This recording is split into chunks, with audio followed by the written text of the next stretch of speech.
Magandang gabi. Ako si Carlos Abelgas.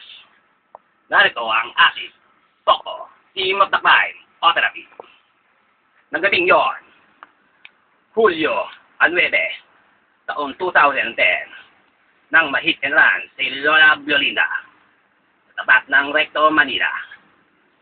Ang mga suspect ay kinikilalang si Miles Santos,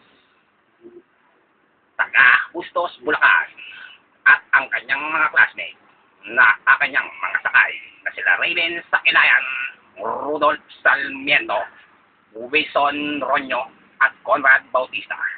Nang gabing yun, si Lola Violinda ay patawid paputungong Macdo nang biglang humataw ang isang Vios na ang plaka ay for registration. Ayon kay Lola Violinda, hindi niya nakita ang mga sasakyan at natsempuan siyang masagasaan ng Vios na kinikilalang driver ay si Miles Santos. Rumaragasa ng gabing yon ang sasakyan na Vios patungong SM Manila sana para bumili ng cake. Nang nasabi si Lola Violinda, bumaba kagad ang suspect na kinikilalang si Miles Santos na tubong Bustos, Bulacan, na may-ari ng gym sa UE Recto, na asawa ni Johnny Bravo, na anak niya ay 2 lalaki. Dahil dito, tinulungan naman nila ang matanda at dinala raw sa UDMC St. Luke's Hospital.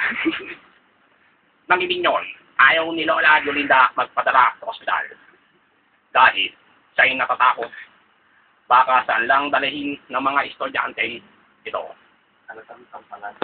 Halatang kinakabahan ng isang witness na kasama ni Miles na si Raven Sakilayan, tulala ang binata nang nasagasaan si Lola Violinda.